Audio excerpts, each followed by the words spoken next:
용산 대통령은 누구라고 했습니까? 윤석열 대통령. 여의도 대통령. 여의도 대통령이 따로 한 사람 있다고 했어요. 이재명이라고 그랬죠. 이재명이라고 했지 않습니까? 이게 뭡니까? 다 연결되는데 우리가 사실은 방송에서 최초로 무너졌다. 무너진 게 실제로 드러나지 않고 겉으로 정말 구들막 장구처럼 큰 소리 치고 있지만 아니다 이게. 네. 무너지고 있다라고 했던 것. 네. 그리고 이 이면의 거래 내용이 누군가 요청에 의해서 이루어졌다면 저는 최소한 대통령이 묻게는 했을 것이다. 본인의 의견으로 내지는 않았어도 비선이 작동해서 이런 사전협상을 일종의 정치적 딜을 아주 좀 진짜 하지하책 같은 이런 방식으로 내놓고 할 수밖에 없는 다급함이 용산에 있었다. 그래서 이재명 당대표는 도저히 받을 소리가 말이 안 된다고 하고는 그냥 형식적으로 만나고 끝나자. 그러면 사실상 그 대통령실에 들어가서 이재명 당대표가 네. 기자들 나가지 말고 잠깐만 있으세요라고 했던 그 이야기 있잖아요. 네. 이것도 실제로 영수회담 안에서 보면 약간 결례일 수 있지 않습니까? 그렇죠. 치고 나갔던 것은 자신감 있었다. 나는 할 말하고 끝내겠다라고 이제 했던 이런 것들이 다 연결되는 것을 보면 참 우리가 취하고 있는 정보는 하나도 버릴 게 없다. 이런 말씀을 드립니다. 남미경님께서 한마디로 이 상황을 설명해 주셨네요. 갈 때까지 다 갔네요. 뭔 말이 필요하겠습니까? 진짜 말이 맞는데 더 중요한 거는 이거 같아요. 사실 윤 대통령을 뭐 여론조사 그래도 어제 리얼미터 나온 걸 보게 되면 30%대는 어쨌든 유지를 지금 해주는 부분이 있었어요. 이건 왜 그러냐면 그래도 보수를 우리가 끝까지 살려야 된다라고 하는 이제 보수주의자들 내지는 이제 이 땅에 보수를 지향하시는 분들의 그런 정말 저는 절박한 심정 때문이라고 생각하는데 이분들이 지금 이 기사 보고 난리가 나가지고 윤석열 대통령 탈당시켜라. 당신은 처음부터도 우리 보수를 좋아해서 우리 당의 대통령이 된 게 아니라 문재인이 안 잡아줘서 된 거 아니냐. 그때 김건희 여사의 녹취록에도 그런 얘기 나왔었다. 우리는 민주당 가고 싶었는데 뭐 어쩌고저쩌고 생각해봐라. 이런 얘기 있었고요. 윤석열 대통령 트로이 목마냐 이러면서 탈당해라 막 난리가 지금 났다는 거거든요. 지금 보수 쪽에서는 한마디로 말해서 배신당했다, 뒤통수 맞았다, 좀 이런 분위기인 거죠. 그러니까 보수는 이제 이 윤석열을 일단은 임기를 채우게 하는 게 보수를 지키는 거냐, 아니면 빨리 내다 버려야지 보수를 지키는 거냐, 요 논쟁이 벌어지고 있어요. 지금요? 네, 지금 논쟁이. 여기서 그럼 지금 타는 얘기가 나오는 윤석열 거예요? 빨리 버리자는 쪽이 소수이긴 하지만 논리는 막강합니다. 논리는 막강해요. 그 결정적인 이유는 어쨌든 윤석열은 문재인 정권의 검찰총장 출신이기 때문에 이제 출신 성분 자체가 이미 보수가 아니라서 이게 언제든지 이끌어올 판인데 이 사건은 그냥 야 빨리 갖다 버리자 쪽에 큰 이제 이 영향을 미치게 되는 거죠. 근데 저는 솔직히 뭐가 좀 충격이냐면요, 전 평론가님. 당신이나 나나 똑같다. 같은 처지다. 이거 다 문재인 정부 때 시작된 거 아니냐. 너 대장동 사건 문재인 정부 때 너 핍박하느라고 사실은 갖다 붓고 수사 시작했다. 나 그 대통령 밑에서 검찰총장 할 때 징계받았다. 어떻게 이렇게 같은 논리라고 주장하면서 너랑 나랑 쌤쌤에 이렇게 할 수가 있는 거죠? 우리가 윤석열 대통령의 말이라고 단정할 것이냐 추측할 거냐 아니면 이 말을 했다고 네. 그분께서 그렇게 이야기하라고 요청을 했느냐 이건 좀 따져봐야 될 것 그렇죠. 같습니다. 따져봐야죠. 제가 과거에 서울에서 이명수 기자하고 녹취했던 내용 중에 원래 우리는 노무현 대통령 좋아해. 네, 우리 맞아요. 원래 진보 쪽이야.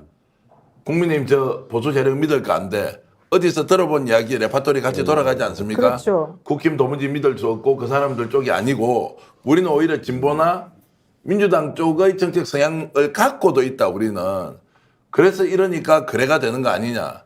아무리 봐도 저는 이 내용은 윤석열 대통령의 언어 습관이나 평소에 가지고 있는 소신과 전혀 다르다. 네. 이렇게 보는 것이고 이렇기 때문에 이 내용이 좀 더 확인이 되면 정말로 큰 일이 일어났고 이재명 당대표가 천만다행으로 거기에 말려들지 않았다. 정말로 다행스럽다. 이제 이 생각이 저는 좀 들고요. 윤석열 대통령이 이제 어떻게 될 것 같습니까? 이거를 부인도 하지 않고 한쪽에서는 주장을 하고 지금 뭐 대서특필돼서 계속 나옵니다. 탈당? 출당? 이제 당에서 입지가 거의 없어지죠. 그러면은 이제 정말로 외톨이가 된다. 이것도 한번 말씀을 드린 적이 있습니다. 대통령실 용산 안에서도 외톨이가 돼 있고 용산 밖에서도 외톨이가 돼 있는 윤석열 대통령의 처지 겉으로 강한 것 같지만 그렇지 않다는 이야기와 지금 현재 정치적으로 점점점 궁지에 몰려서 출당이나 탈당 외에는 다른 게 없구나 이런 생각까지 좀 듭니다. 그 최재형 목사가 얼마 전에 폭로한 게 있잖아요. 그 김건희 카톡하면서 김건희한테 여러 명이 와서 이 문재인 빨갱이 하나 욕하면 김건희가 그렇게 호통을 쳤다고 문재인 욕하지 말라고. 오. 우리 끝까지 같이 갈 사람이다. 최재형 박사가 폭로했듯이 김건희는 자기 정체성을 친노나 친문으로 보고 있고 보수에 대해서 굉장히 안 좋은 발언들을 아주 많이 했습니다. 자기는 그래요? 보수를 이용하고 있을 뿐이고 그래서 최재형 박사가 접근한 부분도 얘기가 먹힐 것 같아서 얘기를 해가지고 이 보수랑 같이 갈 수 있겠냐 했을 때 김건희가 자기가 이제 총선만 끝나면은 그 북한 문제 내가 나가서 할 거고 이제 보수는 이용하고 버리겠다 이런 말들과 연결시켜 보면은 이 지금 이 비선 라인의 컨텐츠는 김건희하고 유사해 보이죠. 야, 이거 진짜 정말. 충격인데요. 그 국민의힘 게시판에서는 이런 얘기도 나온다고 해요, 권 본부장. 네. 이 한동훈을 그래서 죽였구나. 왜냐? 대선 경쟁 구도를 하지 않을 사람으로 내가 밀어주겠다. 이 얘기 결국은 지금 이재명 대표가 대선 후보 1위로 계속 나오고 국민의힘 쪽에서는 한동훈 비대위원장이 이제 두 번째로 내지는 국민의힘에서는 첫 번째 인사로 계속 얘기가 되지 않습니까? 네. 그러니까 국민의힘 게시판에서 그래서 윤석열 대통령 그렇게 한동훈을 미워했냐? 그렇게 해서 죽이려고 했냐? 뭐 이런 얘기까지 나오지 않아요? 아 근데 한동훈 문제는요 지금 네. 최근에 전력이 또 폭로한 게 있잖아요. 뭐요? 전력 폭로한 거에서 한동훈의 그 김경률이 그 마리 앙뚜아네트를 네, 찍었을 네. 때 이제 윤석열이 직접 전화 걸어서 한동훈에게 이건 너무 심한 거 아니야 그랬을 때 한동훈이가 화를 내면서 그럴 수 있지 않냐 오. 예, 선거 때문에 그런 거 아니냐 해가지고 이걸로 난리 났다는 거거든요. 그러니까 그 한동훈 문제도 사실은 김건희 문제일 수가 있는 거죠. 무슨 뜻이에요? 정확하게 설명. 그러니까 한동훈과 이 윤석열의 갈등의 시작이 김건희 문제였을 수가 있다는 그렇죠. 거죠. 그 한동훈 비대위원장이 사실은 김경률 비대위원이 말이 앙뚜아네트 얘기했을 때 태도가 좀 애매했어요. 그 말을 적극적으로 부인하거나 야 말도 안 돼 이렇게 하지 네, 안 하고 않고 그냥 조금 좀 각을 놔뒀죠. 보다가 놔뒀죠. 나중에 조금 이렇게 무마시키는 게 있었거든요. 자, 직접 전화했다는 말씀이고, 제가 그때 취재해 봤을 때는 대통령이 경로에서 누군가를 통해서 한동훈 비대위원장에 전달했는데, 그쵸? 그 전달받은 한동훈 비대위원장이 뭐 그럴 수도 있는 거지, 선거 때인데, 이렇게 하면서 그 이야기를 듣고는 괘씸하다는 이야기를 정말 여러 차례 했다는 이제 이야기가 있는데, 이게 지금 종합해 보면 결국 윤석열 대통령을 움직이는 사람은 그분이에요.